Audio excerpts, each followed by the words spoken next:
Hi అండి, welcome back to my channel Orissa అమ్మాయి పద్మ.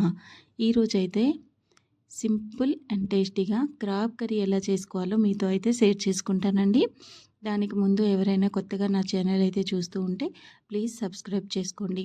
ఇప్పుడైతే క్రాబ్ కర్రీకి కావాల్సిన పదార్థాలు అయితే చూద్దాం. ఇక్కడైతే నేను క్రాబ్స్ తీసుకున్నానండి. క్రాబ్స్లో అయితే నేను కొద్దిగా ఉప్పు, కొద్దిగా పసుపు వేసి వేయించి పెట్టుకున్నాను. దాంతోపాటు ఇక్కడైతే మసాలాలో అయితే ఆనియన్, టమాటా, జింజర్ గార్లిక్ పేస్ట్, దాంతోపాటు జీరా, ధనియా వేసి పచ్చిమిర్చి వేసి పేస్ట్ చేశానండి. దాంతోపాటు ఆలు కూడా బాయిల్ చేసి పెట్టుకున్నాను. ఇంకా ఈ కర్రీకి అయితే చాలా టేస్టీ రావాలంటే టేస్టీగా మనకైతే మస్టర్డ్ ఆయిల్ యూజ్ చేసుకోవచ్చు. మేము మోస్ట్లీ మస్టర్డ్ ఆయిల్ వాడతాము నాన్ వెజ్లోకి. సో నేను చూపిస్తున్నాను ఇక్కడ. మీకు ఏ ఆయిల్ నచ్చితే అది వేసుకొని చేసుకోవచ్చు. ఇప్పుడైతే ప్రాసెస్లోకి వెళ్ళిపోతే ఫస్ట్లో అయితే నేను ఇక్కడ కడాయి పెట్టి ఆయిల్ అయితే వేడి చేసుకున్నా. ఇక్కడైతే మస్టర్డ్ ఆయిల్ వేడి చేసుకున్న తర్వాత నేను ముందుగానే ప్రిపేర్ చేసుకున్న మసాలా అయితే వేసానండి. ఆనియన్ టమాటా పేస్ట్ ఉంది కదా, ఆనియన్ టమాటా, జింజర్ గార్లిక్, దాంతోపాటు మిర్చి, జీరా, ధనియా, ఇంతేనండి, ఇంకేమీ వేయలేదు.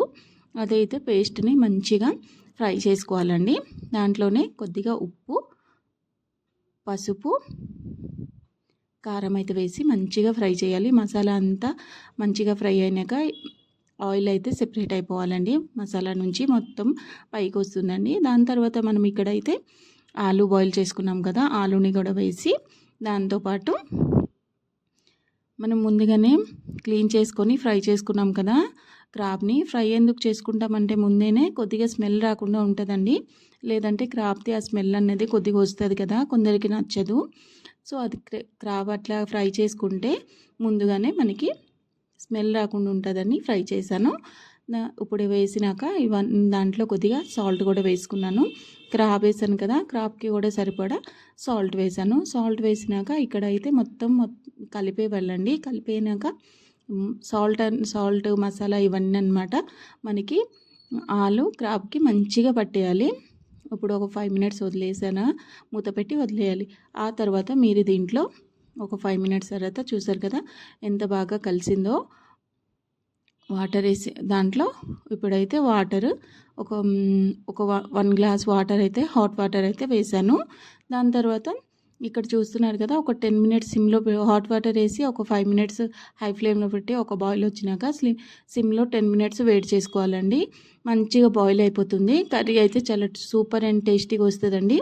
దాని తర్వాత లాస్ట్లో ఇక్కడ చూసారు కదా 10 మినిట్స్ తర్వాత మూత తీసి చూస్తే ఇట్లా ఉంది. దాంట్లో నేను కర్రీ పౌడర్ కొద్దిగా వేసి, గరం మసాలా, దాంతోపాటు ధనియాల పౌడర్ వేసి మంచిగా కలిపేసానండి.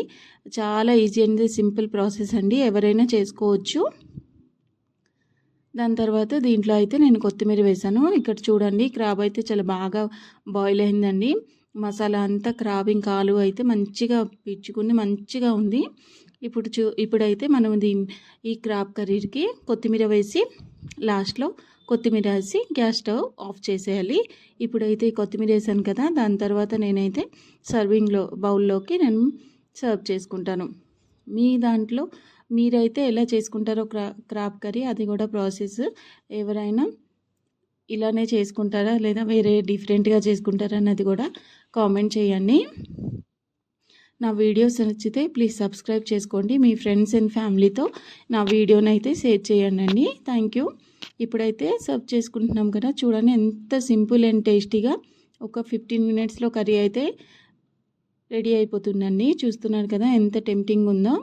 మీకు నచ్చితే ప్లీజ్ లైక్ చేయండి నా వీడియోని. అంతేనండి, ఈరోజైతే వీడియో ఇంతే.